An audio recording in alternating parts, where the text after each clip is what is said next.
Choo choo! Choo choo! Chugga chugga chugga chugga chugga chugga! Ah!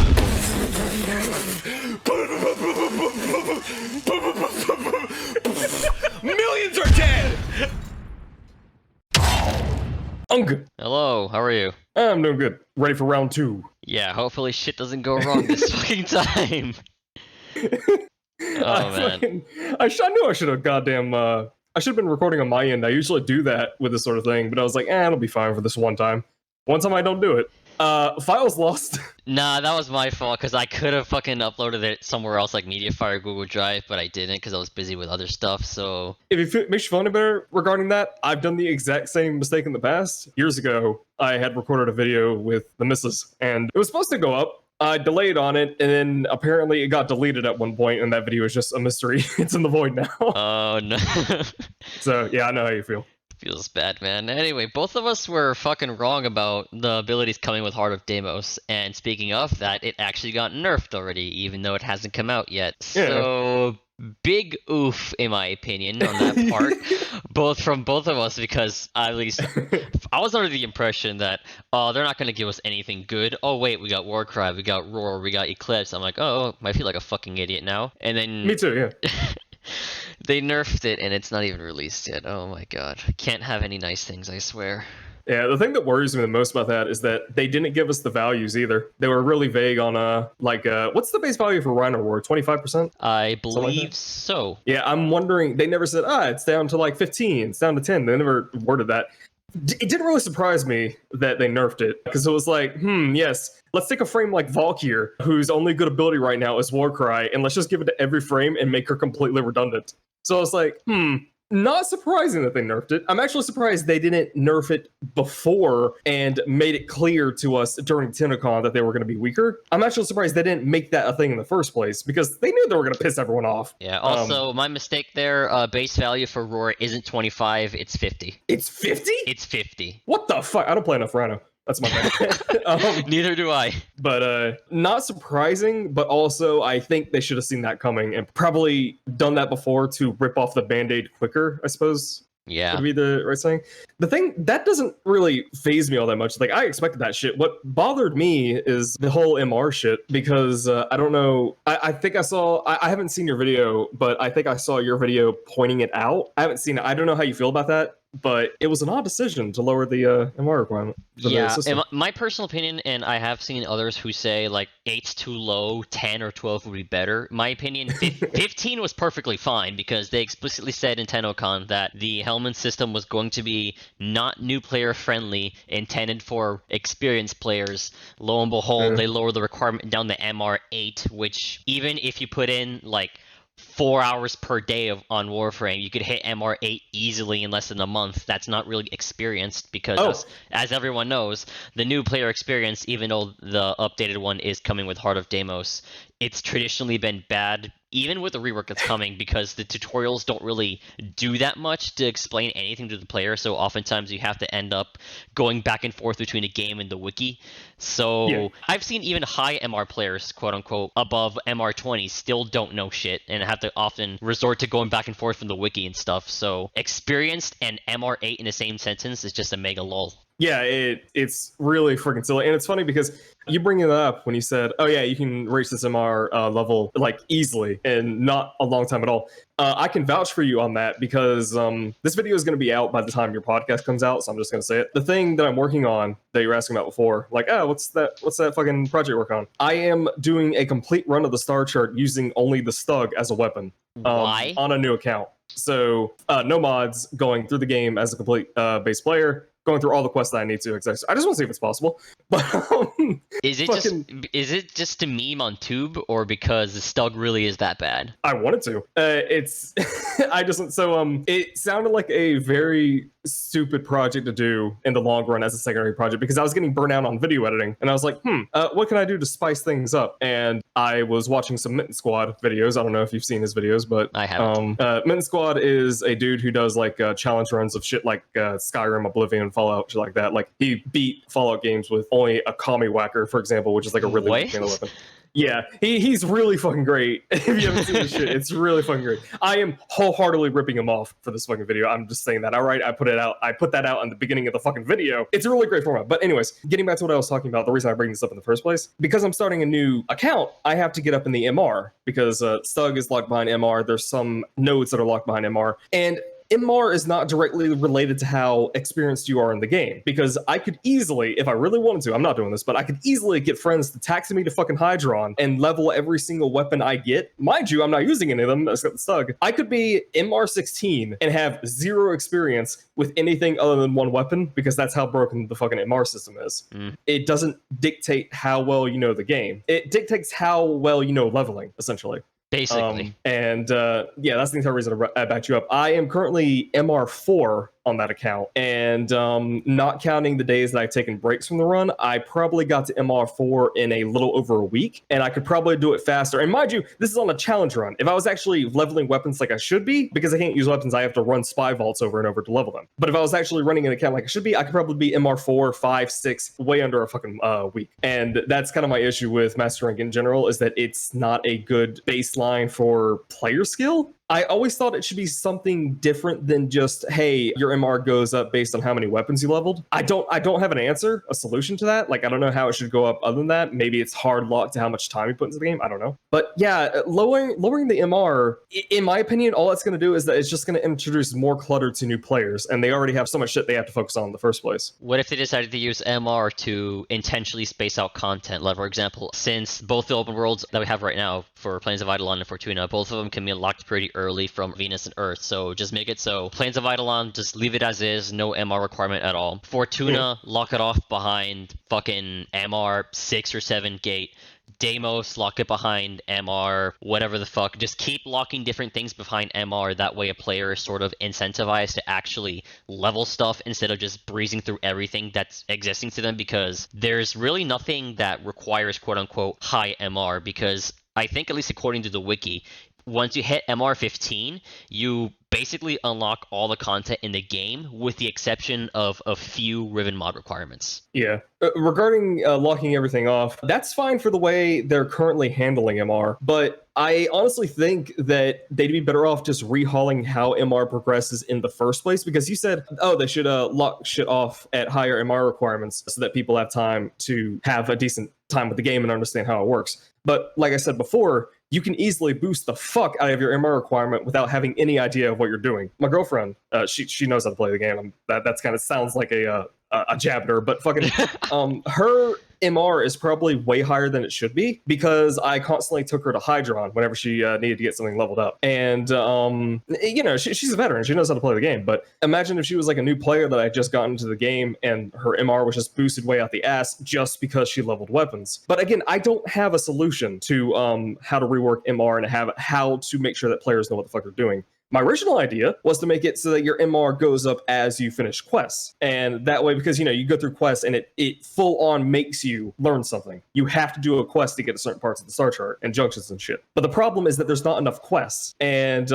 I think that would boost MR way too high if you did it that way. So that idea is out of my head now. And now I don't know what the fuck to do. I don't have any fucking solution to that issue. But with their current system, like you said, locking shit up behind higher MR requirements, with how the system is now, I think that's probably the best they can do. But I don't think they want to, because they're afraid of isolating people and having them be like, well, I want this thing, but I have to spend too long to get it, so I'm going to quit the game. So I don't know. This is likely a very bad idea, but what if instead of gating MR behind quests, they gated it behind tactical alerts? Kind of like how they do for the Stratos emblem. Because as everyone knows, they do a tactical alert like once every 1, 2, maybe 3 months. So they're obviously not that frequently occurring, right? So yeah. In that time that it takes for a new tactical alert to pop up, obviously a player would have time to play the game, learn shit, level shit, etc., etc., etc.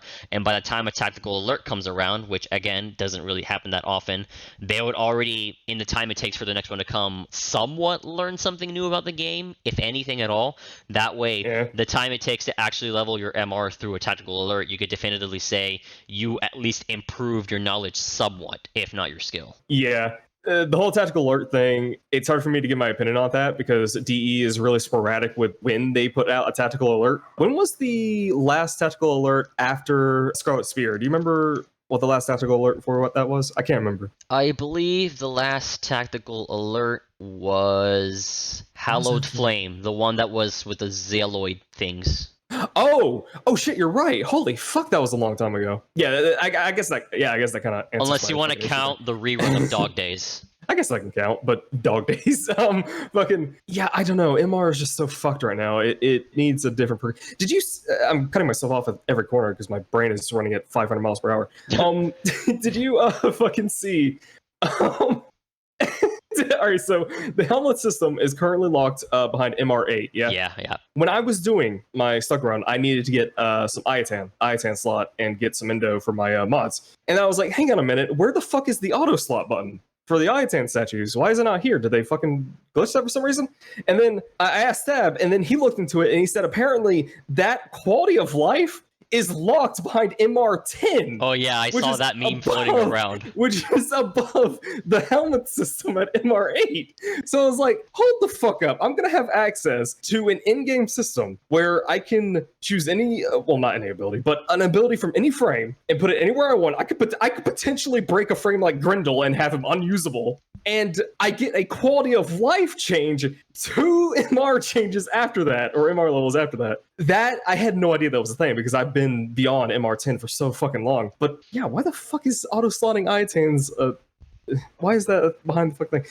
Either way, that's because their idea of what high MR is has just evolved over time. Because I did say on Twitter, and I'm not sure if you remember, but way back when they were first planning on rolling out relays, which I believe was all the way back in 2014, maybe early 2015, they did say on a live stream that those players, not even partners, but literally any player in game that was like at least MR13 or higher would have access to a beta/early version of a relay, which was just the final version of a relay. It was just early access for us to, like, I guess, iron out bugs and stuff.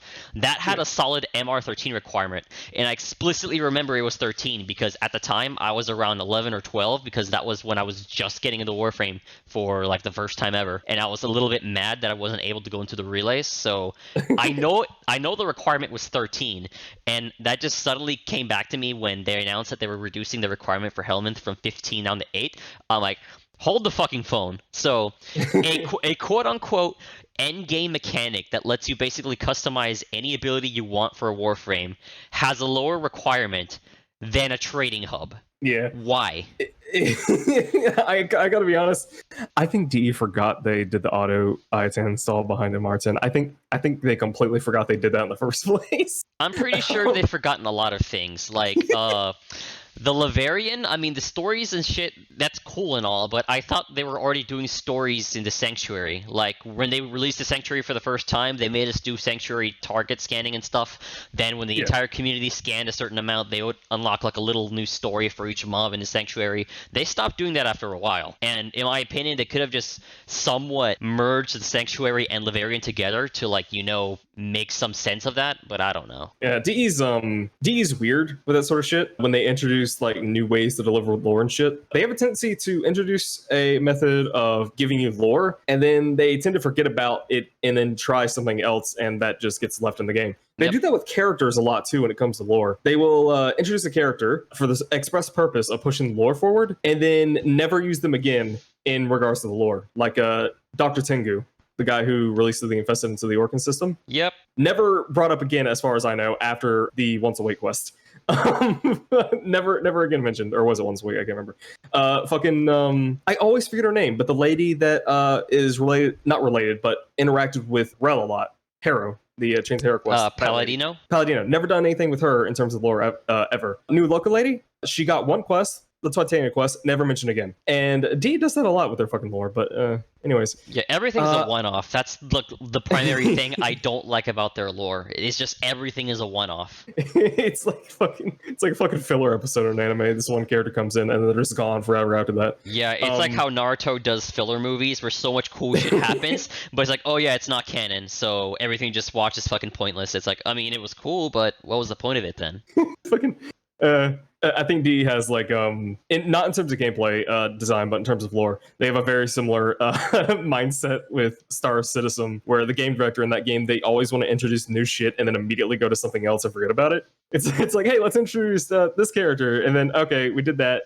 Let's introduce this character now. Okay, we did that. But instead of going back to those characters and giving them more purpose in the story, they just kind of sit there. When the fuck was the last time Maru did anything in the story outside of Stolen Dreams? That is a really good question. Let me double check that actually. yeah. What was her last interaction in the story? They do occasionally break that mold. Alad V has shown up a number of times in the story. Vahek. Her last non-Stolen Dreams interaction was the Project Undermine Tactical Alert, which was years ago when they introduced the Nightwatch Corps for the Grineer, which they haven't really done anything with Nightwatch either in a while.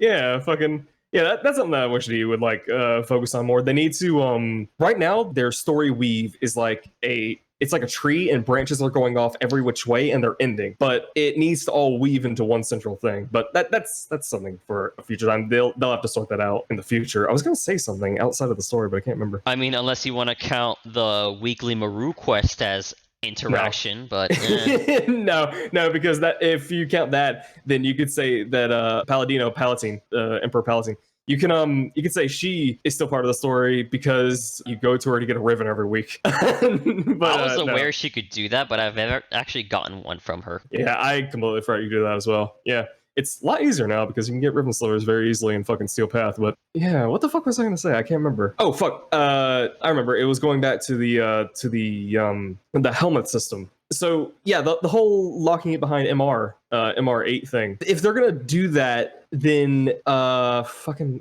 goddamn, it's on the tip of my tongue. I've just been trying to stall so I could remember what the fuck I was gonna say. To be completely fucking honest with you, I got nothing. I'm trying my hardest, but it had something to do going back to Helmuth. If we keep speaking, I might remember it. Fuck. 1 second your mind's running like 5,000 miles per hour, and the other one's just slowing down. What the fuck is wrong with you? All right, well, I'll go into this then. So, going back to the whole like difficulty thing and making things accessible, they did that back in Plains of Eidolon. When they introduced Plains of Eidolon, they made a significant effort in pointing out that nighttime was supposed to be incredibly dangerous. They explicitly mentioned that too in the reveal. I remember that. Yeah, it's supposed to be. They made it a point to be like, "Hey, this shit out here at night is super, super fucking dangerous. You don't want to be out here." And that sounded really cool because the last game that I played at the time that did a mechanic like that was Dying Light. And I don't know if you played Dying Light. Have you? I have, just not much of it. Yeah. At nighttime in that game, shit gets really fucking difficult. Like, you are encouraged to get the fuck into a safe zone and wait until daytime. Now, I can understand that DE probably didn't want to do this because Warframe at its core isn't exactly meant to be a difficult game. It's supposed to be a casual, like, power fantasy shooter sort of deal. I can get that, but their issue, the mistake they made, is that they pushed that idea when they shouldn't have. When I was going over the Tower Heist video that I did, I made it a point to consider that Warframe is not meant to be a super challenging game in the first place. Its base is not built for that. It was made to be quote unquote Left 4 Dead in space, even though Left 4 Dead is a lot harder than this game. But fucking so I had that in the back of my mind. It's like, okay, if I'm gonna do this, I need to make sure that this mode is not ball-bustingly fucking hard because this is not the kind of audience that this game is dragging in. This game is getting people who want to turn their brains off and shoot things. So DE fell for that trap. They wanted to push something like, oh, this is going to be really fucking hard. You don't want to be out here at night. It's super scary. You have to be really, really prepared. Then I think later on they realized, oh shit, we can't do that. We might scare players off. And then retracted that and then pissed everyone off who wanted that in the first place. They should have realized they shouldn't have tried to push that in the first place, and they should have been like, "Yeah, this is just going to be an area for you where you fight your raid bosses at. It's not going to be super fucking dangerous like Dying Light bullshit." Yeah, it's not the first time that they make promotional material have something that's kind of misleading. I mean, obviously, besides the whole Railjack/Kubelich reveal they had at TennoCon, where they're like, "Oh yeah, the Kubelich system and Railjack is intertwined, and you can go from the ground in Fortuna up to the sky in Railjack." Obviously, that was not true at all. But also, in the latest video that the official Warframe channel just put out on their What is Warframe thing, they have the exact same cinematic they used from the Railjack reveal of Mag being in Fortuna and taking off from Railjack there. They have that exact same clip in the latest video they've just put up. That's not good. Yeah. So when I saw that and I saw it wasn't in the game, I was like, okay, well, I'm a lot more. I try to be a lot more optimistic when it comes to looking at DE's actions. It's just something I try to give him. It's my personality. I try to be as optimistic as possible. But fucking I saw that and I was like, okay, so it's not in the game yet, but they did say that they were going to roll out Railjack in its full form over time. So I'm sure they won't mention this again. I had no idea until you had just told me literally just this second that they used the same footage that is still not in the game in their most latest video, and it's still not in the game. That's a little off-putting. Because like when during the TennoCon reveal for Fortuna and Railjack, I understood if it wasn't in the game. So I was like, yeah, this is how DE usually does things. They release something in its basic state and then evolve it over time. That's usually how it goes down. That's fine. The fact that they're still using that clip to market Railjack is very off-putting.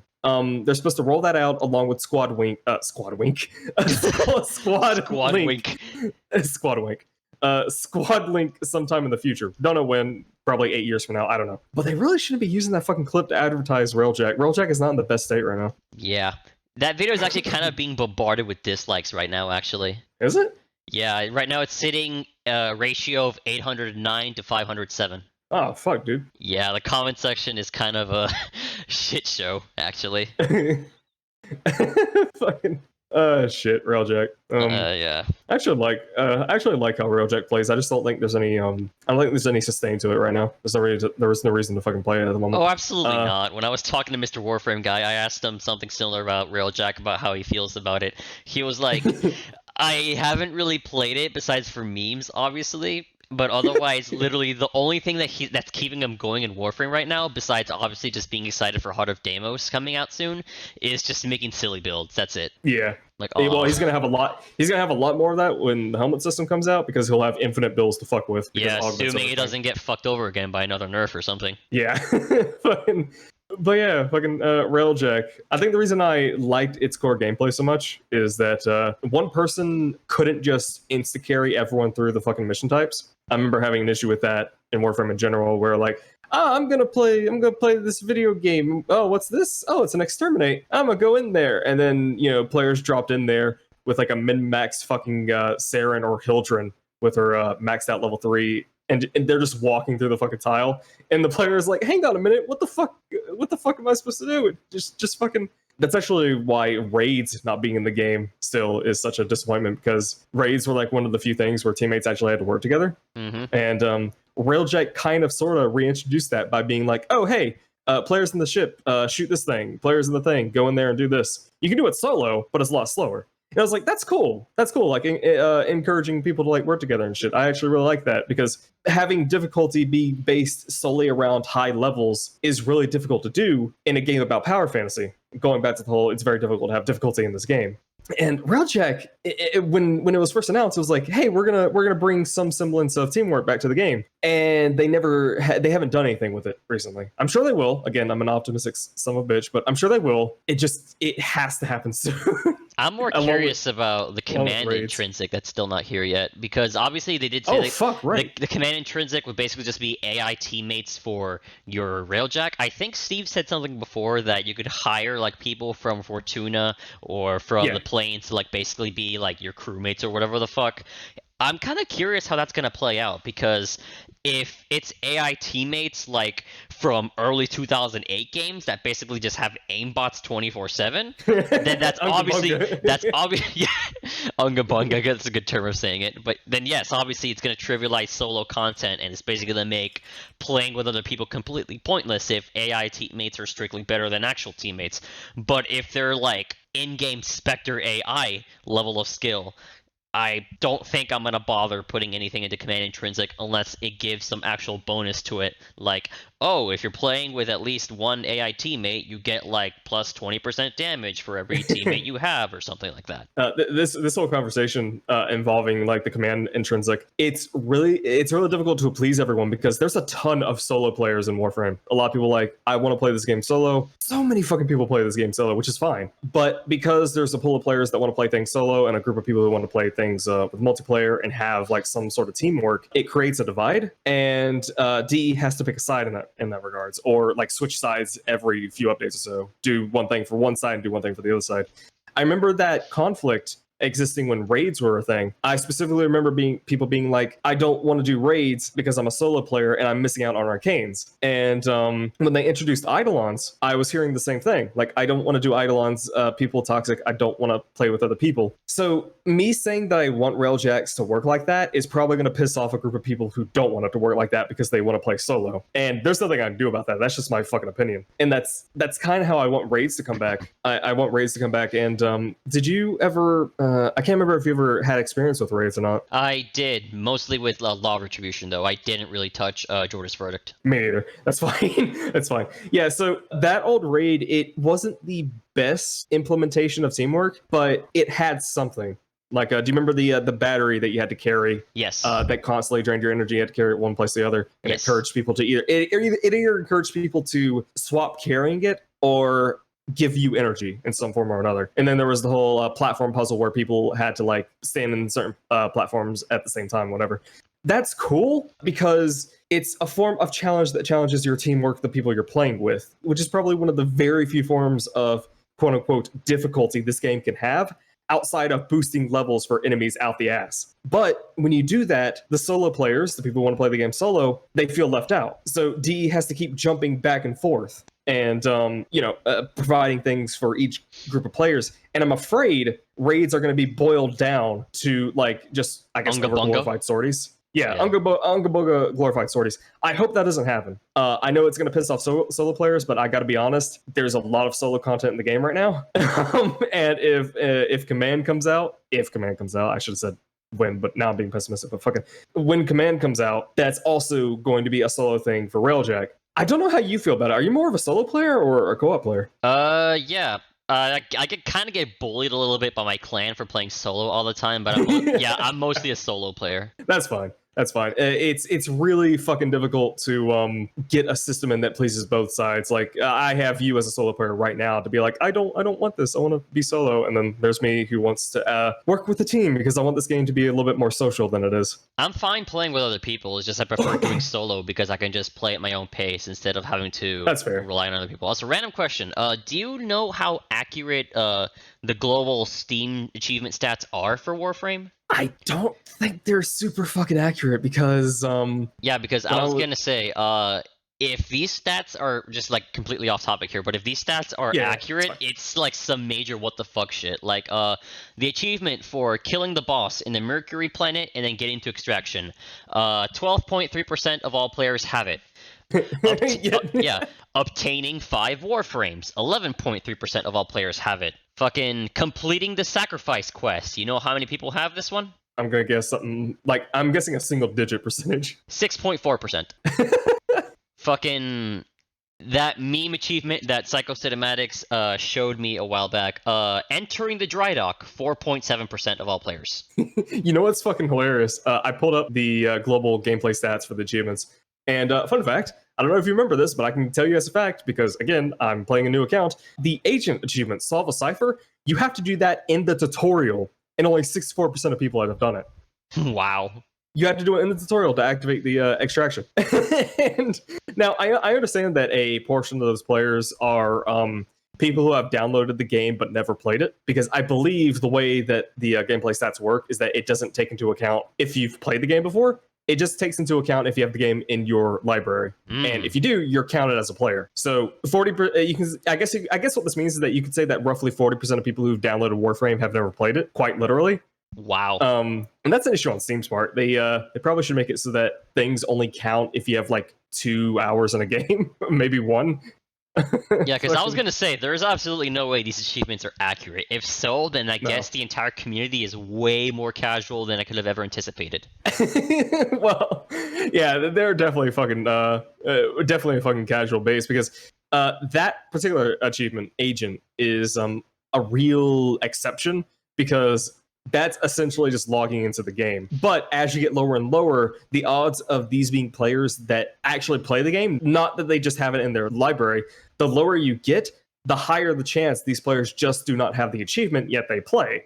Like fucking All for One, revive an ally, has 34%. That doesn't sound right at all, even considering the amount of people who have the game in their library but have not played. 34% of people have revived one ally in the entirety of their playtime. That is, I don't think 2/3 of our player base are dickheads that will never revive an ally. That doesn't seem right. Yeah. Not at all. When was the last time they actually released official stats or for anything, such as registered accounts, if they have? The last stat page that I remember them releasing was either the Dog Days kill stat or the statistic involving the usage of the Catch Moon, if you remember that. And they had the MR like table. Those are the only two that I remember very recently. There may have been something shown off in some of the pre-panels for TennoCon this year, but I didn't watch much of the pre-panels. Shit, when was their last? I don't know. They like their charts a lot. Might be able to find an infographic somewhere if they even have one. But yeah, Steam achievements are definitely fucked out the ass. There's no ands, if, or buts about that. Again, because they Steam tends to count people as players as long as the game is in your inventory. Like, fucking, hang on a minute. Let me pull up my inventory real quick. So, technically, as an example, I am a player of the game called Hentai Crush. I had this gifted to me. It's in my inventory. Hentai Crush? Yeah, I got this gifted to me. I've never played it. You don't have to deny it. There's no shame. Someone fucking gave it to me as a meme. Okay. Not played it, but I guarantee Steam counts me as a player, and therefore I'm in the global achievement status as the percentage of people who do not have, part of the fucking achievement. Steam is just fucking weird like that. And speaking of achievements, when I started that new account, something weird happened where I got the agent achievement, but like I said, the one where you hack a console. I got that, and then the Steam achievement popped up on Steam. So it triggered Steam to give me that achievement, even though I already had it. When did I get that achievement? Let me check real quick. There it is. Yeah, so I got Agent on March 6th, 2016, but for some reason, it's telling me that I got it.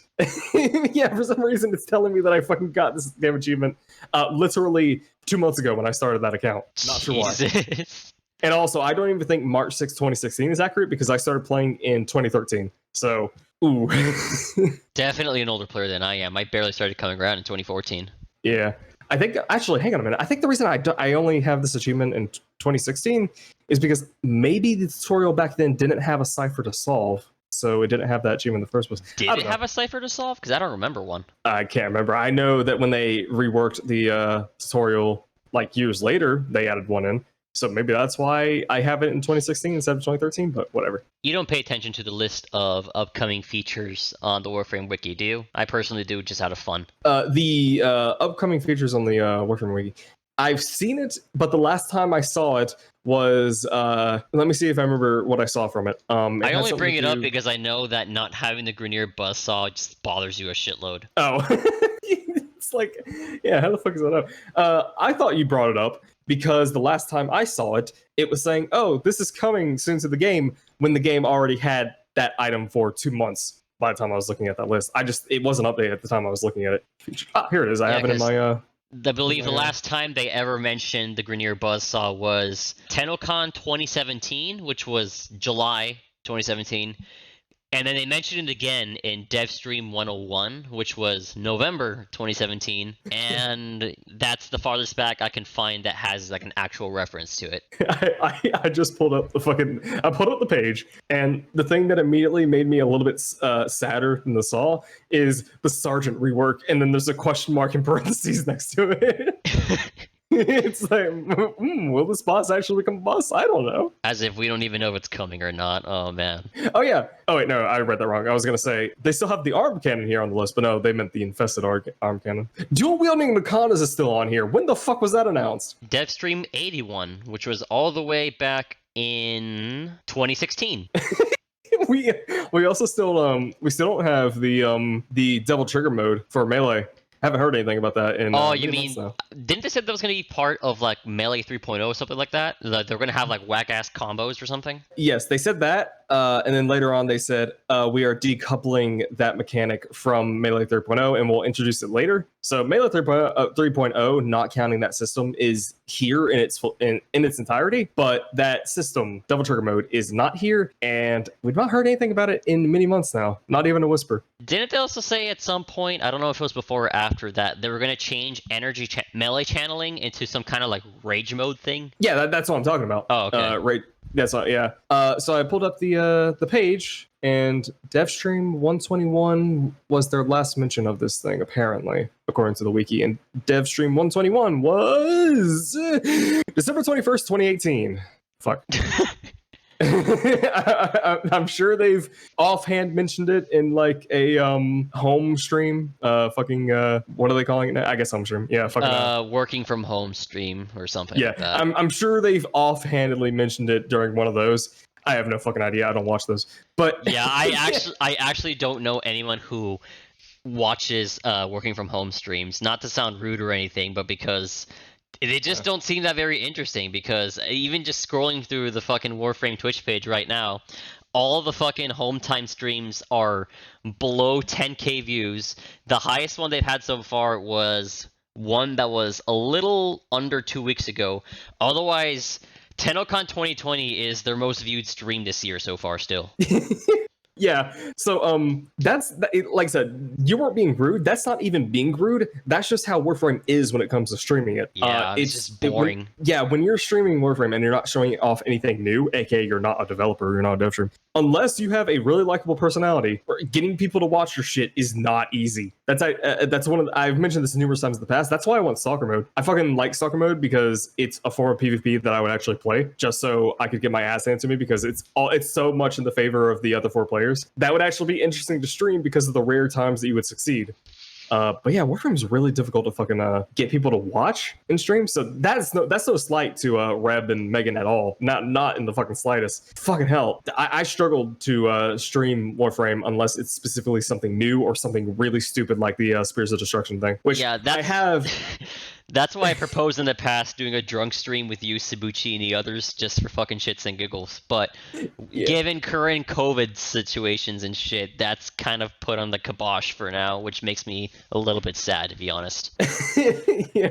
And speaking of streams, I have a future one planned at not the next two that I have coming up. I have two streams coming up on the 25th and 27th. Not those. Those are just Heart of Deimos streams or Deimos. But there's another stupid stream that I want to do. I'm not going to talk about it right now, but it's on a similar level of stupidity as Spears of Destruction. And I have to do this shit when I want to stream, because otherwise it is so fucking boring. Warframe needs to do something to increase the watchability of its streams. Stalker Mode would be good for that, just because it's unpredictable. You don't know if you're going to succeed or lose or not. It's fun to watch. I've heard the argument that it won't fix anything because you could argue the same exact thing for Conclave. Like, just play Conclave. That shit's unpredictable. I argue that you can't really play Conclave because nobody plays Conclave. Yes. You could play Stalker Mode because you'd be in a pool of players who fucking do the star chart.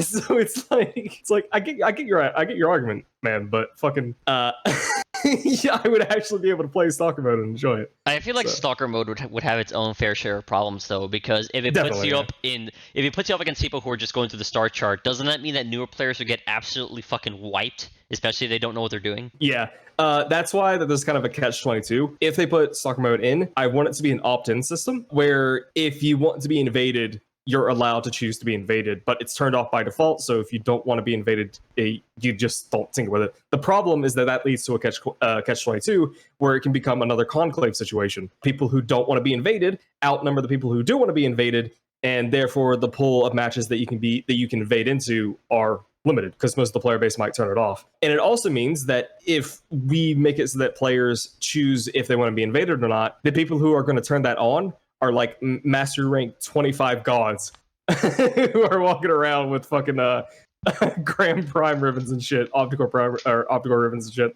And it's like, I smell bitch, and then they just one-shot Stalker. It's like, oh. Yeah, especially if a Stalker Mode has a reward system for managing to kill a player Stalker. See, I wouldn't mind that. I want Stalker Mode to be ball-bustingly hard. I want success to be rare with that mode. It's 1v4. You shouldn't be stomping new players. The Stalker player should be at the disadvantage. The players who are getting invaded should be able to be should be the one that choose when they want to be invaded. So the way that I have this idea in my head is that you're in a group, let's say max group of 4 players. If 3 out of the 4 people have stalker mode turned on, that match is eligible for evasion. Or maybe it can be 2 out of 4, who knows? Something like that. If it's above 2 people who don't want to be invaded, then that match is excluded from the stalker pool. So there always needs to be a group that outnumbers the stalker, and it should always be in their favor. Because I want that shit to be hard. Again, it's another form of difficulty that isn't just relying on boosting up people's numbers. If you want fucking difficulty, well, there you have it. Like, fucking, you're being outnumbered 3 to 4 to 1. But unfortunately, regarding that mode, when I was doing a not dev stream, fucking hell, I wish. When I was doing a podcast with Shy and Pablo, I brought stalker mode up to him, and he didn't explicitly say this, but he implied that stalker mode was not entirely positive that it was actually going to get into the game. They, Pablo at the very least, himself, he doesn't speak for the entire company, I know, but he implied that it was not as fun as they were expecting it to be, and that it might not get into the game for that reason. I hope he runs that back, because I don't see any harm in having it in the game, because if you don't like it, you can just turn it off. If you don't want to be invaded, just turn it off, leave it for the people who do want to be invaded. I hope he changes that, because I would play the fuck out of stalker mode. I'd stream that shit, I don't know, once a week? Yeah, previous game that I played is dead as fuck now. It had something really, really similar to stalker mode called the intrusion system. So the way it functioned was every single player in the game, regardless of level, they could allow, or they could turn on or off the intrusion in whatever stage they play. Basically meaning turn it on, you allow other players to invade you, to fucking kill you, whatever the fuck. Turn it off, obviously people can't come in. The way it functioned was there's 2 kinds. There's random intrusion and targeted intrusion. Random intrusion was exactly what it sounds like. Fucking you click random intrusion, the game would immediately send you to a random stage somewhere in game where intrusion was allowed. It could be end game, it could be early game, it could be a boss battle, literally anywhere but random that has intrusion turned on. And then the other one was obviously targeted intrusion. But targeted intrusion, you have to have someone's username. And then if they're actually playing in a match that has that active, it would just send you directly to them. But that was tricky because obviously, unless you know for a fact someone is playing, such as like a friend you want to piss off, that didn't really work. So whatever. But regardless of whichever one you picked, the moment that you intruded on another player, whoever's getting invaded, the game would give them like a big like red notification saying like, warning, you're being invaded. But it wouldn't tell you where the player spawns, because when you invade someone else, it would spawn you somewhere in the beginning of the level usually, sometimes random depending on what level it was. But whoever you invade, they would know you're there, but they have no idea where you are. So it kind of adds like a semi-paranoid feeling of, oh god, where the fuck is this guy? Because the moment you invade another player, regardless of wherever you are in that stage, all the objectives are immediately paused. You have no way to leave unless you actually just Alt F4, and that would actually punish you for doing that. And so it basically put you in a choice of find the guy who's trying to kill you, or try to wait him out, because when you invade another player, there's actually a time limit put into place. That way people couldn't just get camped out permanently. I believe the time limit was like 20 to 30 minutes. It wasn't that long, but I know it was 30 minutes maximum. And obviously you do what the intrusion system is for. You try to kill each other. If the invader wins, the player that they killed can respawn if they have the ability to. Otherwise, they just fucking die. And obviously, the person who invaded, they get like a little fucking token that they can use to buy other shit. It's what was it for? I don't remember. But regardless of whoever dies, whether it's the invader or the person getting invaded, whoever manages to actually kill the other person, they get a token specifically for what they did, whether it was defending or attacking. And then whatever tokens they have, they could take to another store early in another stage and buy some exclusive shit, which was mostly cosmetic, but also some utility shit, like really, really minimal boosts or whatever the fuck, which it basically meant that if you're like an absolute completionist or you're an absolute min-maxer, then there was an actual point in invading other people. But if you're just like casual unga bunga gamer, you didn't really have to. It's more like a fun thing. Yeah. And this is another one of those things, like when I was talking about before, how there's like a divide between players who want to play solo and who want to play fucking with people. There's also a divide with people who want that kind of PvP content in the game and those who don't, which is why if this is going to get in, it has to have a opt-in system. And even with an opt-in system, I've had people be like, no, I don't want it. I don't want to fucking I don't want to be in a match and have 3 people outnumber me and then get invaded and then shot to death. And it's like, okay, I get that, but there's something you need to understand here. The punishment for death in Warframe is almost nothing. It's a little bit of affinity, and your energy goes back to its default level. But that affinity, unless you're specifically doing an affinity farm, probably doesn't matter to you. And second, your energy, well, we're in current year, and there's many different types of way to get energy. So there's such little penalty in dying. It's not like fucking Dark Souls where if you die, you go back to the start and you lose everything. So who cares? If you're in a group, you have it turned off, 3 people have it on. The way I see it is that if the stalker decides to shoot you and you die, who the fuck cares? You're not losing anything. And second, you have 3 people who are confident enough that they're going to be able to kill them before they do anything to you. So the odds of you actually dying to Stalker in Stalker mode, if you don't want to deal with it, is incredibly low. And even if it does affect you, all it's going to make you do is press the X button. You know what I mean? Yeah. So it's like, who the fuck cares? I had this exact same opinion with the original way that Liches worked, where they broke your back. People didn't like that. And I was like, you know what? That's fair enough. Power fantasy game. So it's like, yeah, maybe they want to feel powerful. But the actual punishment for dying wasn't really that big. So I always was scratching my head like, are people really this upset about having their back broken? Like, you're losing a little bit of affinity and some energy, which you're going to gain back in a second because energy pads, Zenuric, Arcane, Energize, any of the 4 million abilities that give you energy back, Harrow, Protea, Trinity. I don't know. That's an opinion of mine that was really unpopular. When I voiced it, people were like, dude, fuck off. No, make them change it. And I was like, okay, I'll shut my mouth, dude. It doesn't affect me either way. If you don't want the back breaks, then I'll shut up. Again, I don't care. But there are people going back to Stalker mode where they just don't like the idea of dying flat out in the first place, even if it doesn't affect them at all, realistically. And if the mode gets in, there's going to be a lot of pushback to it for that reason. I think there's going to be a lot of arguing and shit.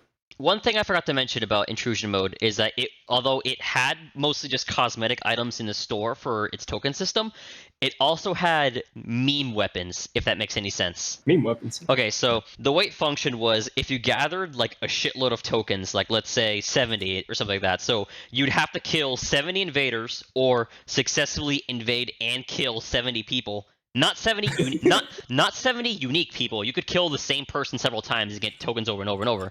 But yeah, just 70 tokens, and you could buy not a permanent but a timed legendary weapon. So it would basically just be a weapon that will last you a week, and then it would just automatically delete itself from your account. But obviously, because they're legendary weapons, they have restrictions on them. Like, you can't use them in PvP, you can't fucking use them in certain levels, shit like that. But every single one of them was either intentionally, like, dumb strong, or just, like, why bother using this besides jokes? Like, the one weapon I can think of that comes to mind was the Dragon Fang. So, the Dragon Fang was a legendary dagger with a durability of 1, okay? So, on first glance, it's like, oh, this is fucking trash. Fucking, you hit anything once and it'll just break automatically. And that's the thing. You hit anything once and it breaks automatically. However, whatever you hit takes a guaranteed critical hit, and if it's a critical, it takes double damage, and if you hit it from the back, it takes double damage of that. Meaning, anything you hit is a guaranteed crit plus double damage, and if it's a backstab, basically meaning you hit it from the back or the flank, it's double damage on top of that. So basically, assuming you know how to fucking stand, it's free quadruple damage. And yes, it does break, but you can reuse it after the mission is done, which basically meant, oh, you want to kill a boss instantly? Get a Dragon Fang. Oh, shit. This was allowed, by the way. The devs are totally cool with this. Yeah, that function of a weapon having fucking one hit and then just exploding. I'm familiar with that from a number of different games. At least some variations of it. The only one I can think of off the top of my head, which isn't exactly the same thing, was the old whip in Dark Souls 2, where its durability was the lowest in the game, but it was really fucking strong, stupid fucking strong, even though it only break in like 4 hits. I really like those mechanics because they're so fucking stupid. Yeah, regarding like being able to get rewards from a system like that, for me personally, I just play the fucking mode, to be completely honest with you. Like, I'm sitting here doing a goddamn stug run of the star chart. I'll play the game for any fucking reason to give me one. but when it comes to like putting rewards, because they said, going back to Stalker mode to wind back to Warframe, they said that when they put this mode into the game, if they put this mode in the game, they want it linked to a syndicate. So obviously, since they said that, I believe it was Steve who said that, since it's connected to a syndicate, there's probably going to be rewards. And that leads to the question, like we were just saying, what should be rewards for this in the first place? I'm really tempted to also say it should just be strictly cosmetic stuff here, but we already have Steel Path, and it's literally just cosmetics for clearing it. And Yeah. honestly, I only did it for the Mastery rank. I really could care less about the cosmetics. So it's like, okay, what can you offer to a player that makes them want to like actually run this? So fucking one idea I had is this is just a rehash of an idea regarding Conclave, but I would want like an Ephemera or a Syandana that just gets bloodier the more kills you have under your belt, Stalker. You're probably going to bring up that Syandana for the Conclave. Yeah, the Celestia. The Celestia. That, but it doesn't degrade over time. Mm. So like, it's like, hey, look at how good I am at Stalker mode. I have literally all this blood all over me.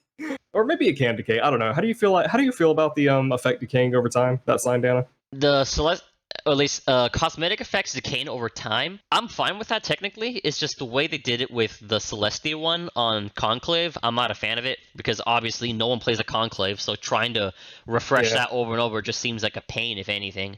But if it were a PvE related challenge, I would actually be fine with that. Yeah, when you brought that up, it actually enlightened to me, because that's the reason I didn't like it. The Conclave Syandana is because, well, fucking decaying does not play well with Conclave's already minuscule player base. But it didn't occur to me until just now when you brought it up that it was because of the minuscule player base that it didn't work as well as it should. But with something like Stalker mode, again, it's kind of up in the air, because if it's an opt-in system, there's a good possibility that no one's going to be opted in because they don't want to get invaded. But if there's a decent player base for the mode, it would be a lot easier to keep that shit up. And I like the idea of like being able to wear something that says, hey, I'm a total dickhead. I have shot so many people in the head with arrows from 70 meters away. I don't know if you saw that clip of Pablo sniping someone on Plains of Eidolon. Yeah, I saw that. I fucking want moments like that way more often. I want to see tons of clips like that. I want to see I want to see a clip of a streamer firing an arrow and then killing 3 people at once because of punch through somehow, because they're all walking through a hallway. There's so much potential for dumbass clips to come out of that mode, and that's why I really want them to put it into the game someday. Yeah, I feel like if we actually did get Stalker mode for that, Mr. Warmfrey guy would have a field day just making like MLG montages or some shit like that. I would actually not be surprised. Again, I want it to be hard, dude. I want most of my runs to end in failure, just me, getting on my knees like a bitch, and then all 4 of them are just teabagging me. Because it should be unfair to you, the stalker. It shouldn't be unfair to the players that are getting invaded. Yeah, worst case scenario, in order to like make Stalker mode not be abandoned like the Conclave, they should just pull a Brink and force everyone to have to play through the star chart with Stalker mode enabled, and then force everyone to grind for the ability to turn it off. Because do you know that really old failed parkour multiplayer shooter Brink? Yeah, it came out in like 2012, something along that time. It was a game I was really excited for. I tried it once, hated it, and then never went back. Yeah, so one of the really, really, really big negatives of it was multiplayer games didn't have team balance enabled by default. It did exist in the game, but it wasn't enabled by default. The only way you could unlock team balance in the game was to basically do the equivalent of Call of Duty Prestige, but 10 times. Oh, fuck, dude. Yeah. I explicitly remember it because it was one of the points that Angry Joe brought up in his angry review of it a few years back. And I remember watching it like, what kind of fucking game would force you to grind for the ability to rebalance teams? I mean, that's brutal, but why? And it got me thinking, what if we just did that for Stalker mode? Because at least not including like the majority casual side of the player base that doesn't have Riven mods or anything, everyone's already running around with some dumb broken build that basically lets them one-shot anything, whether it's with melee or a weapon. So fuck it. Just let everyone, or at least force everyone, to play with that shit turned on, and then just force them to grind for the ability to turn it off. Yeah. Would people complain? Yes. Would it be entertaining? Yeah. Probably yes. Yeah. The main issue I have with that is mainly down to how they have shown Stalker mode's main function in the past. They could obviously change this, but the one issue I have with that is that as Stalker, you choose the planet you go to. So if people do not have the ability to turn it off, Earth, and you want to be a cunt, Earth, you can select Earth, because you can choose wherever the fuck you want to go. You even are told what missions are being run. It's like, I'm going to select Earth, and then you have all the nodes, and then there's like a number next to the nodes, and that's how many players are on that node. It's like, I'm going to go to Earth because people are just starting off, and I am going to ruin their time entirely. Now, So- if you want to be the ultimate cunt, fucking go to Earth, and not just any node, go to the fucking Vahek boss fight. Yeah. Go to the Vahek boss fight and either kill them or kill Vahek. Wait for them to kill Vahek, and then kill them. and yeah, that would, and like I said, because this isn't Dark Souls, that wouldn't be a game killer. It would just be an annoyance because they would just respawn and you would leave. But because of how Stalker mode currently works, from what we've seen, if they were to make it so that you can't turn off opt-in until you beat the star chart, in my opinion, you probably should not be allowed to invade early planets for that reason. Probably start invading after Jupiter, something like that. But that's just me, because I'm trying to think about the casual side of this game, because again, a lot of players play this game casually. It's a power fantasy game. Yeah. So I want to avoid scaring them away. And I can imagine that's why DE does a lot of the decisions they do. Going all the way back to the beginning of this fucking video, going all the way back to fucking Master DMR requirements, and yeah, Master Rank and Helmuth. I can see why they did that, because they don't want to isolate their player base. They don't want to risk losing players because they get bored of the game before they're able to reach Helmuth. I get that, but again, that's all down to how their MR system works. They need to revamp that shit. They need to revamp that shit. They don't need to lower MR requirements. They just need to change what determines what your MR is. So yeah, if they did make it so that Stalker mode could not be opted out of, there needs to be a buffer between starting the game early and then starting to meet players. It wouldn't be that bad, because in its current iteration, you don't have any like special equipment with Stalker. You don't get to pick your equipment. Like, you can't invade with your fucking Redeemer Prime with Riven, with your fucking what's a good secondary? Sonic Ore. Can't invade with your Gram Prime, Sonic Ore, and Opticore Prime, or Opticore, Vandal Opticore. You only get the dread, the despair, and the hate. So it's not like you can fucking OP build your way to victory with Stalker mode, which is probably a good thing. Sonic Ore hasn't even been a good secondary since they got rid of the Tenno Space program. Wait, hang on. Sonic Ore or oh fuck, I think I'm mixing up names. Not Sonic Ore. Fucking Static Ore. That's why I got confused. The Static Ore. I meant the Static Ore. Similar named weapons. Yeah.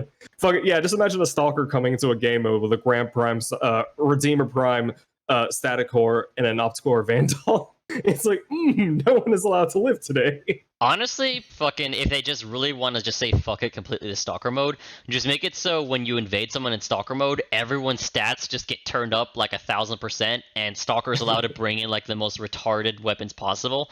Think of it like Earth or something from League of Legends, where everyone's stats are turned up by like 100, but everyone's having fun because because at least in the logic of Riot, there is no balance to worry about if everything is unbalanced. Yeah. I don't know. But yeah, I want that mode. Really bad. Give it to me. I wish that too, actually. I'm gonna piss the bed if they don't. They're not gonna do anything anyway, unfortunately. Actually, one thing I forgot to ask, actually. Did you bother applying for the creator program? Yes, I've not heard back yet. It was I think it was back on the 6th or the 8th. I haven't heard back yet. It's been a good long while. Did they say they take 1 to 2 weeks, was it? Yeah, the application receive thing, it says you should receive a response within like 1 or 2 business weeks, and I didn't fucking get a response obviously until like 2 days ago. So over a month of waiting. So I am coming up on the 2nd week of waiting. I don't know if I was gonna say I don't know if they count weekends, but surely they do, because they explicitly said 1 to 2 weeks on the site when I was there. Anyways, maybe they changed this when you were there, but when I finished, they said, please allow 1 to 2 weeks. They didn't say, please allow X many business days. So I'm coming up on the deadline when they're supposed to reply to me. So maybe I'll be able to get back to you in like 2 days or so. But don't be surprised if it takes longer, because it did for me. But I will let you know, because there's been some blatant cherry picking with that new system, and a lot You of don't say. I've actually talked to a pretty decent chunk of artists and content creators who didn't bother applying, not because they don't want to, but because they're just scared of being denied. Yeah. And I'm like, I understand that, but at the same time, I was talking with Sabuchi the other day, and I was like, I can kind of, like, if I'm putting myself into DE's shoes and I'm assuming they're being completely innocent and are just abiding by the rules and no bias whatsoever, I can kind of see why you didn't get in, Sabuchi. You say the fuck word a lot. Like you're completely unprofessional. That's just how your channel is. It's your channel aesthetic. But them denying Raw, who is very professional with their videos. They're not fucking shit meme lords all the time. They and professional is very debatable.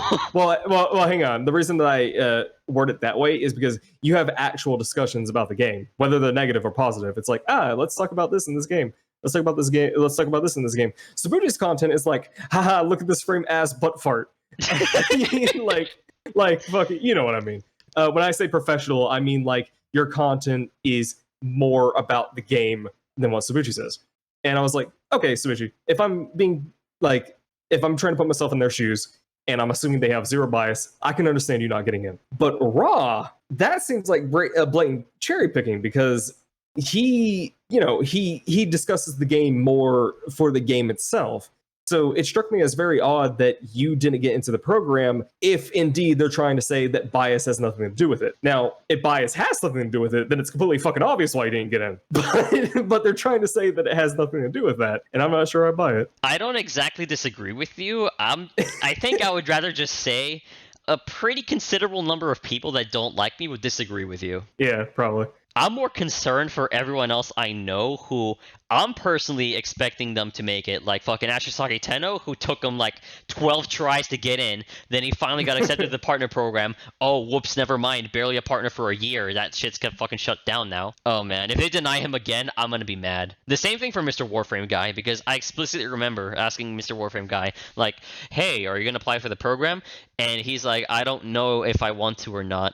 And I told him that he should, because fucking if he would get in. Yeah, I know for sure he would get in, because he said something along the lines of he doesn't know if DE would approve of his content because he's really memey and stuff.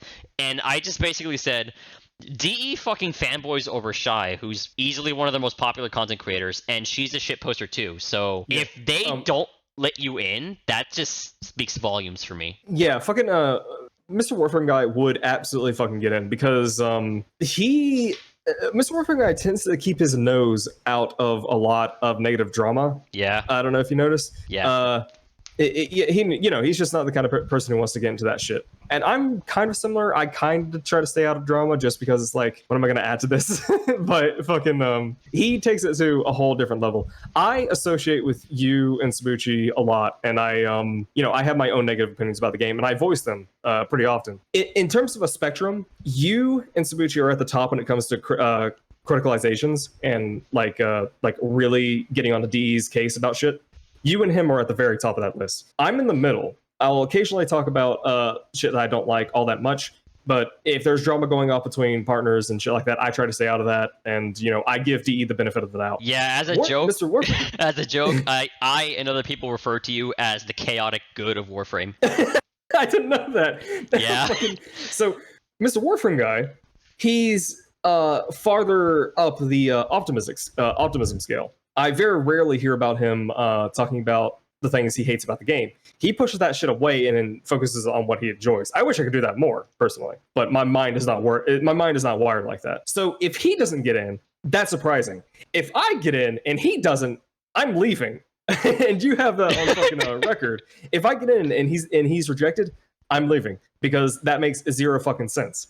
None whatsoever. He's a great content creator. He's not an asshole about anything. He respects everyone no matter what, and if he doesn't respect one, he never talks about them. And myself, I occasionally get into arguments with other creators. It's not often, but I remember heavily disagreeing with one of Brosheim's videos regarding Baruch, and I kind of had a back and forth with him on that. And yeah, I'm somewhere in the middle. So if I get accepted and he doesn't, there's something clearly wrong with that. I thought you should have gotten in.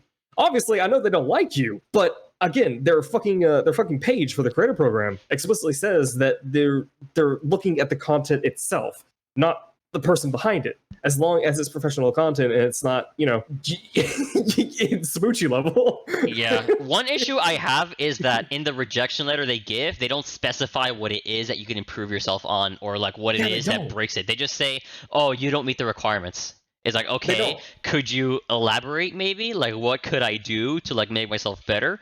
And barring that, Another issue I personally have with the creator program is how are okay, just one specific example right off the bat. DK Diamantis, they let him into the creator program. Yeah, I don't have a Yeah. problem with him at all. I think he's a fine person. He's a good guy. I've talked to him a few times. On a personal level, I think he's fine. On a channel level, I don't fucking know why they accepted him, because at least just scrolling through his YouTube page right now, the last YouTube video he uploaded was 2 weeks ago. That was just covering TennoCon. The one before that was a month ago, which was covering Heart of Deimos, and the one before that was just Glassmaker Act 3, which is also a month ago. Literally everything else he's uploaded since then has been other games. Well, I mean, So you still it's have a better like- upload schedule than me. I was under the impression that being a Warframe creator meant you would either be like Hype Squad, like Sabuchi says all the time, or you would focus not exclusively, but primarily on Warframe. So my impression now is, are we just going to make it like the partner program was before? How a lot of big channels like Markiplier or fucking what was his name? Bricky, who they're big channels, but they do like one Warframe video and that's it. They just get like automatic partner or something. Yeah, it's like, hey, It confuses the shit out of me, honestly. it's like a prized poodle where, like, hey, we had Markiplier play this game. Hey, we had Bricky play this game. Hey, we had Skillet play this game. So they Yeah. just put him on the list. And they just keep him there because it's like, hey, look at this trophy. Fucking. So the way that the original partnership worked ages ago is that it was a lot more strict about like when you'd put content out. Like I think you had to have something out at least once a week, and then they lowered that requirement to every 2 weeks. And then with this and then they removed it entirely. And then with this new program, I don't think you're completely limited to just Warframe content, which is fine. I actually, I like the idea of the new creator program. It's, it's letting artists and shit into the fucking thing, which maybe this is just because I know how to video edit. But personally, I think it takes a lot more skill and a lot more passion to be able to fucking draw or do 3D art or modeling, whatever, than it does to put a fucking stock photo over some footage every now and then. Like, I think that takes a lot more fucking effort. So, allowing artists into the fucking creator program to thank them for what they did or are doing makes a lot more sense to me. And making it so that you don't have to slave labor yourself to keep into the program by uploading something every 1 week, really good idea. What's throwing me off is their acceptance policies right now. Because, yeah, D, I know you don't like fucking Ra. He hasn't, he hasn't really fucking given you much reason to like him. But he covers the game as he sees it, and he's talking about the game, discussing it, giving insightful feedback. And if you really don't have a bias, then he should have gotten in. Sabuchi, again, I can see him not getting in because his content inherently is not, meant to push the game forward. It's just meant for fucking haha hee-hees. But by that same reasoning, you could argue that Mr. Warframe guy should not get in, which again makes zero fucking sense. So they've kind of dug themselves into a hole. I'm assuming they didn't again, I'm putting myself into their boots and trying to believe they're being unbiased. They're not. I'm trying to say they're not. When they went to Sabuchi and they declined him, let's say that they declined him because his videos were too memey and they didn't really add anything to the community. They weren't really encouraging discussion or anything. Let's just say that was the reason why. Mr. Warframe guy has a very similar content style. He has a very similar style. He's just a lot more wholesome than Sabuchi, like way more wholesome. Holy fucking shit, dude. If by that same logic, they would have to reject him because, his content it's not professional. It doesn't really hold a whole lot of discussion material. But if they're being biased, they're going to reject Sabuchi and accept him. They're going to accept me, but reject you. And I don't think they should have that system in place. I think if you're good at making content, if it's high quality, nicely edited, there's a lot of people watching, you should be able to get in. If you're a high quality artist, you should be able to get in. If you're a musician, you should be able to get in. You need to separate the art from the person. So, that's just how I see it. And the justification I've seen for myself getting rejected was my content isn't quote unquote a active or valuable addition to the community, or is not really relevant / pertinent to any new players coming to Warframe because it's not like a build or some shit like that. Well, fucking. I honestly don't know at this point. Fucking. Like everyone's been memeing about it. It's like, oh, Trey Man's going off the rails now. So fucking. It's like it's all good in the hood. The irony, the really big fucking irony about this entire thing is that if you're a new player, you're not gonna know what the fuck a partner creator is. You're going to come into the game and you're going to see YouTube videos. And you're going to see people who are making YouTube videos, and you're not going to know if they're like quote unquote officially endorsed by DE. Exactly. You're going to see a video. You're going to see a video, and you're going to be like, "Oh, this guy's a content creator. Oh, this girl's a content creator. Whatever." They're going to see the video, and whether or not you're a creator or not does not fucking matter. Now, the reason I bring this up is because by them not giving you partnership, giving you creator status, you're already a huge creator in the grand scheme of things. Like, you're already a big creator. So when a new player comes in and they start looking at videos, the odds of them finding your video in the algorithm is extremely high. So nothing DE can do can change that. They're not going to fucking be able to erase your opinion off the face of this earth. Whether they like it or not, you're a voice of this game. Does not fucking matter if you're endorsed or not. That's So one the good thing issue- YouTube's doing. Fucking YouTube algorithm doesn't discriminate.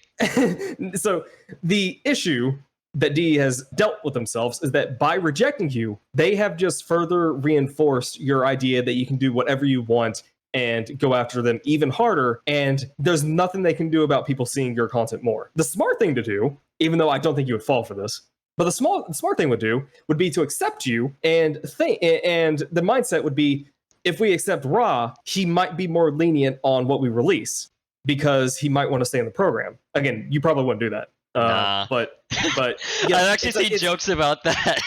It's a proper mindset to have, is what I'm getting at, whether it's right or not. It's a mindset that would make the most sense from DE's community perspective in terms of PR. This guy, he has really vocal opinions in terms of his negative opinions about the game. If we put him into the creator program and we show that we're not biased, maybe he will in turn not be as biased towards us in the future. But by them rejecting you, they've kind of shot themselves in the foot, because you're still going to be popular.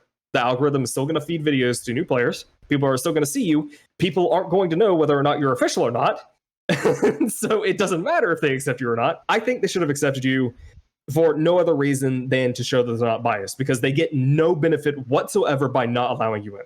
There's zero benefit to them not allowing you in. You're not a racist. You're not a homophobe. You're not a complete fucking asshole to other people in the communities. You're aggressive towards them, but you're aggressive towards them as a company, not towards individuals. So yeah, they've shot themselves in the foot with the creator program acceptance. Yeah, at the end of the policy. day, people are just fucking waiting in the bleachers, wanting to see if AGGP gets accepted or not, assuming he even applied, because I heard he didn't. Nah, he didn't. Yeah. I got confirmed that myself, which, is fine. To be honest, I think Sabuchi was talking about this. I think Sabuchi pointed out that he probably doubled down on his views about shit out of, like, ego, but in reality, he probably didn't like the spotlight, so he probably didn't reapply for that reason, which is fair enough. But, yeah. I like the idea of the new content creation program. Again, mostly because of artists, and my interactions with them for the most part has been actually pretty pleasant. Yeah, allowing artists into the community, not making it so that you have to slave away at a fucking video, like giving the privilege that creators like Markiplier, Bricky, and Skillip had, where they could stay in the program even though they've not uploaded Warframe content in like 4 months. Extending that privilege to everyone was a really, really, really great idea. And, extending it past people who know how to put a fucking JPEG on top of a video clip, probably the best idea they've had in recent times, because I'm going to assume that it takes a lot more effort to do shit like Liger does, his concept art. I'm going to assume it takes a lot more effort to do that than to Google stock image old man and then drag it onto a video clip. So they should have been in the program way before I should have been. Yeah. Without a fucking doubt, dude. Our artists really don't get the support they deserve, like, honestly. Yeah, not at all. I think they, in my opinion, I don't know if they have decided to do this or not, but you know how there's currently the of course fucking know this. Why am I asking this like you don't? I was gonna say, hey, do you know how Tenogen is a thing where people can make models and then you what's Tenogen? Yeah, fucking, I'm an idiot. But anyways, I think if you're an artist, you should be able to apply to a similar program where you can put your art up to be sold as official Warframe merchandise. That happens occasionally in events that DE hosted. But I think that should be a thing always, where if you're in the creator program and you're an artist, you should be like, hey, DE, can I put this design in your store and get some of the profit? That should be a thing. DE is currently, DE is not exactly lacking in money. I can tell you that right now. Fucking, hey, let's send some dickhead to space, and also let's hire this really popular animation studio for a tutorial for this game. Also, let's spend $20,000 trying to get a suit in Fall Guys. Yeah, yeah. I they're don't not know what the lacking in fuck money. is going on with that. If they do that, that'd be fucking sweet. Because they're already doing that for 3D artists. 2D artists should get some form of recompense for their work as well. So I Yeah, hope they at the do that in very future. least, they could just make it so like 2D artists can have their work featured in game as decorations and stuff. Because I know that some artists already have their art in game available as preset decorations from the Orbiter, but otherwise they should just open that more to let more people just submit art and stuff. Because that'll be cool as shit. Yeah, I'm hoping in the future that I'm hoping that some dust can blow over and some bridges can be like rebuilt, and they can be like, "Hey, we were clearly biased in our rejection of these people. I disagree. We're gonna let them." I honestly disagree. hoping. I don't think they're gonna fucking do that anytime soon. Oh! That's why I said I hope. Like, again, this is just my optimism coming out. I wasn't saying that I think they're going to do this. I'm saying I hope they fucking do, because it would do nothing but benefit them. Like, again, by not having the people they don't like in the creator program, the only thing they're stunting are new people who don't like them. It's not helping them in any way in regards to veteran creators who are well known not liking them, because they're still going to be getting a viewer base because of algorithms on Twitch and YouTube. So they should have just fucking put their bias aside and been like, oh, does Raw make good videos? Are they well edited? Do they have well discussion points? Yes? Okay, let them in. That's just how it should have went. That's how it should have worked. Whatever. At the end of the day, I'm just chilling over here. Fucking. I imagine there was a joke I heard before that somewhere in D offices there's a counter that says days since last Retalia's video. Oh yeah, probably. Fucking they're probably scouring that shit. I would not be surprised at all. And now that I have spoken my mind here, I'm gonna give myself probably a 20% deficit in getting into the program. But no, that would actually be fucked up if they just said fuck it. Anyone who's ever been like affiliated with Retalius, just deny them on the spot. Fuck it. Part of the cult, the train cult. Nah, not Look, cult. fucking More like D, just D. not cult. More like just anyone in any way just affiliated with him, which would be funny as fuck. But I don't think they would do that. Look, D, I fucking. If you're listening to this, I made fun of the train because you're not giving him defense abilities and helmet. Is that enough? I pointed and laughed. I'm on your side. Please let me in the con. I want free stuff.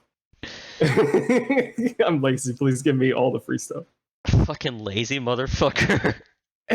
Oh, this is going on for a bit long, but I do have one more discussion point I want to talk about. Yeah. Okay, so Helmuth, when they first announced the abilities for Helmuth, I found it really odd that there were very little personal defense survivability tools. There are defense tools to an extent, like Well The of shield Life, one, for the example. shield one. It, like restores shields like 25%, but it had a 12-second cooldown. Yeah.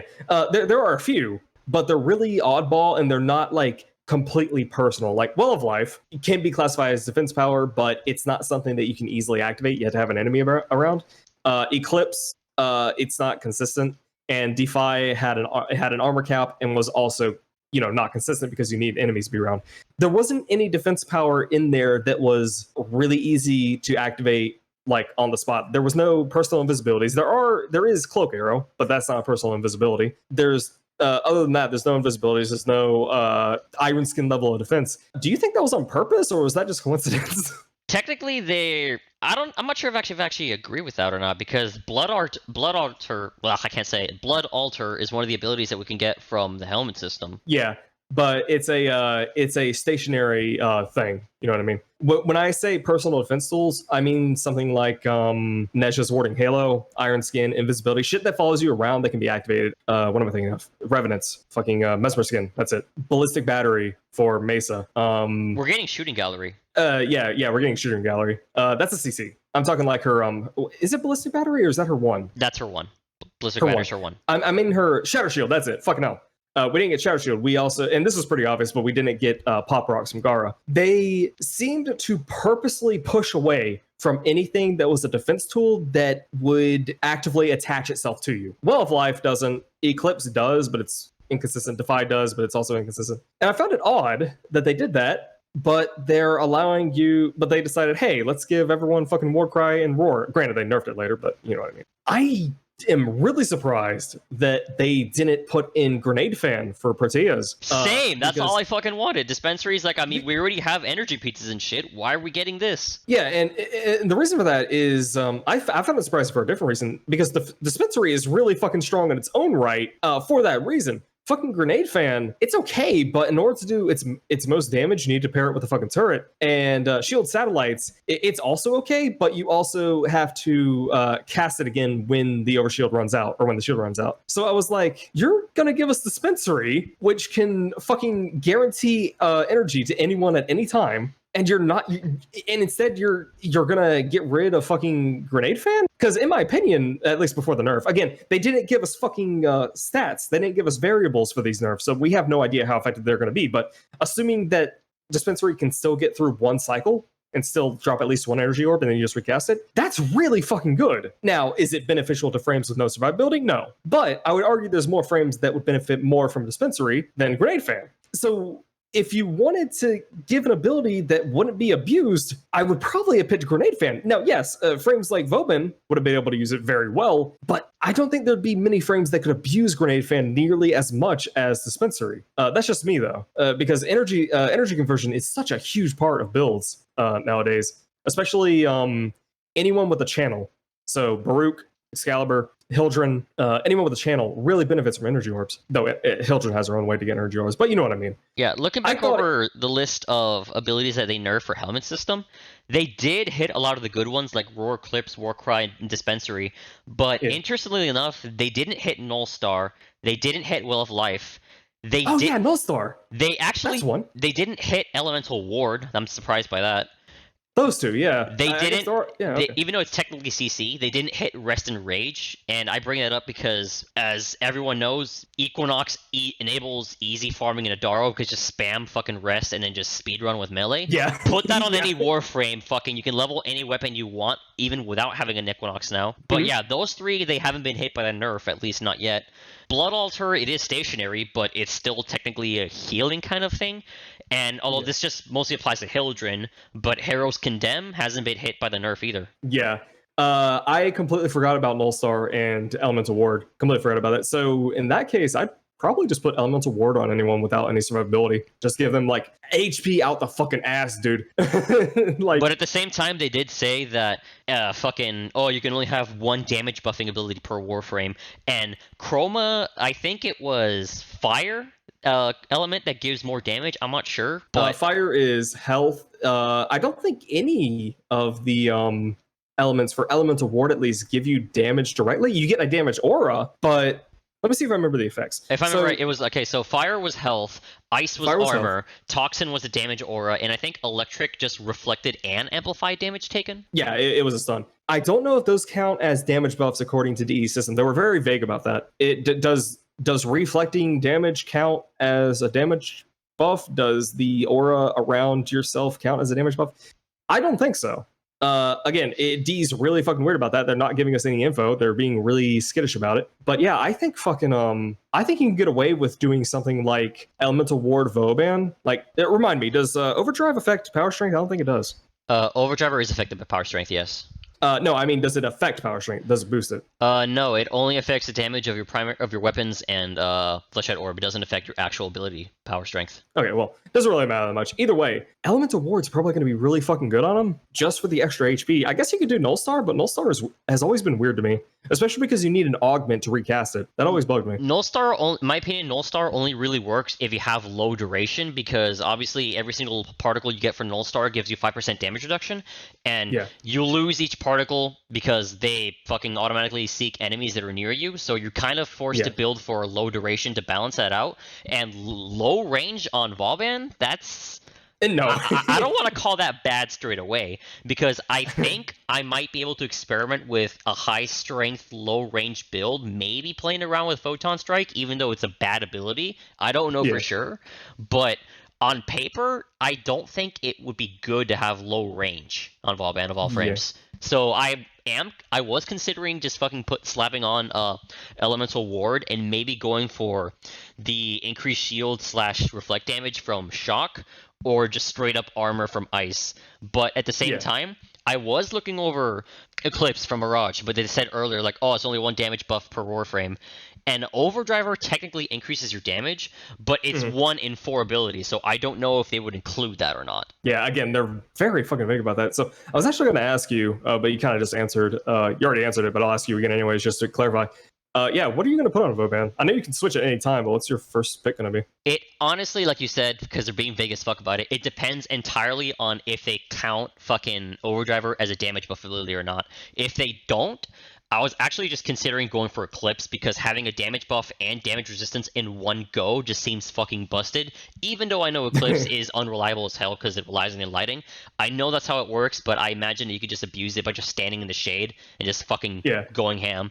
Otherwise, again, assuming that Overdriver isn't classified as a damage buff, I was considering going for Eclipse. Obviously, Elemental Ward is a second choice because fucking any color you want, it's going to be good. Maybe besides Toxin because AoE damage just doesn't seem that good unless they buff it. I don't know. Especially not on Vauban.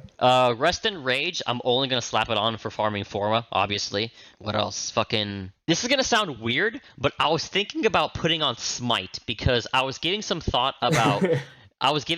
because Smite technically deals percent damage, and it like has little particles that fly out and deal more damage to other enemies and shit.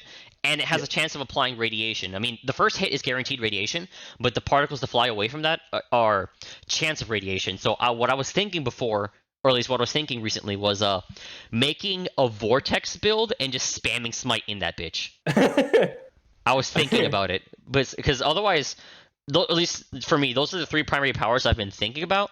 I was thinking about maybe fucking Dispensary because fuck it, it's literally just a fucking dispenser. But I've personally never had any problems with ammo or energy, so it's more of like a if there's nothing else available, I guess.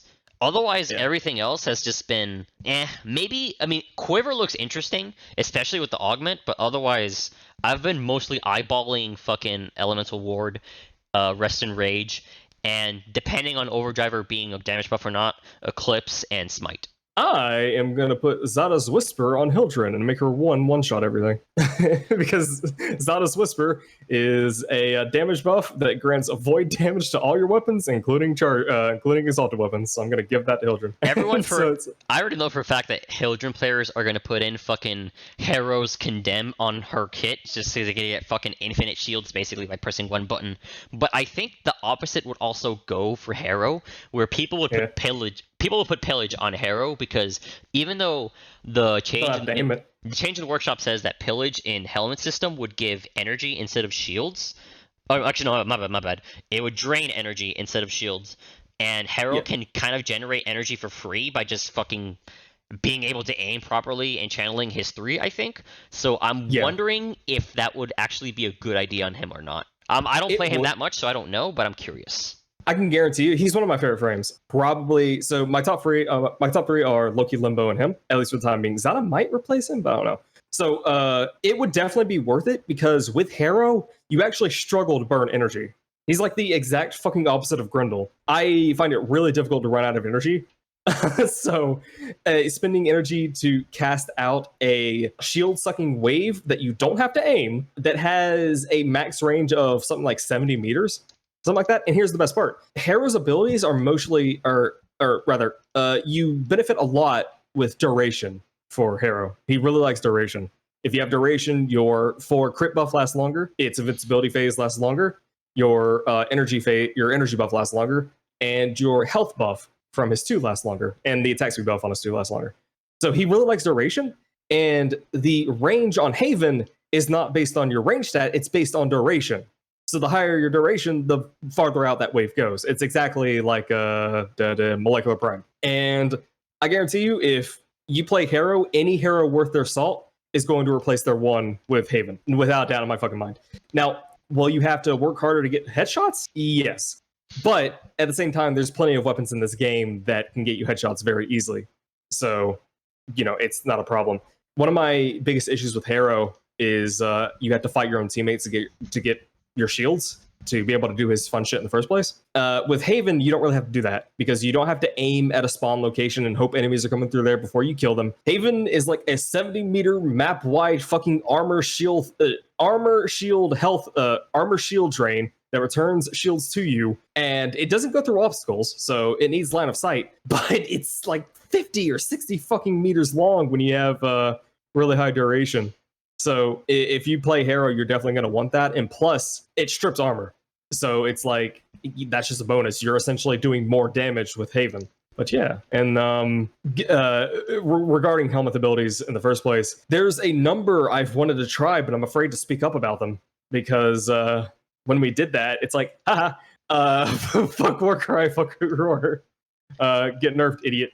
I'm not a Loki player, but have you considered putting on Silence or Molt on Loki? Silence maybe, Molt no, because personally I think, or at least just talking to someone who doesn't know jack shit about how Loki works besides just fucking taking him on spy missions and shit, I think Silence might be a decent choice on him because traditionally as Loki you build for high duration / range, and slapping that on a fucking Silence, which would make it possibly go up to like a whole minute duration and higher than 30 meter range, I imagine that will probably actually be sleeper OP, kind of like Octavia, just because fucking your invisibility makes it so you benefit from stealth damage multipliers.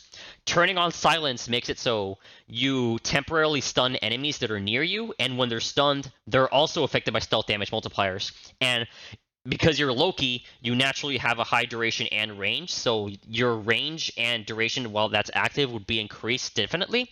And on top of that, if you slap on the Augment, which increases finisher damage for enemies that are affected by Silence, which by default is 300% more damage, that would probably make you into an invisible semi-nuke Loki, which I'm aware that the Augment for Silence is affected by power strength, and Loki normally doesn't build for power strength, but 300% base increase alone, in my opinion, would be a decent choice. And Molt, on the other hand, just seems like a better decoy, honestly. Yeah, you're not wrong about that. The only reason I'd probably take decoy over Molt. The thing is that I like decoy just because it fits his aesthetic. And I can use it. You just have to make sure it's not in the line of fire. But honestly, the only advantage it has over Molt is that it can be placed far away and teleported too, and it can be adjusted better.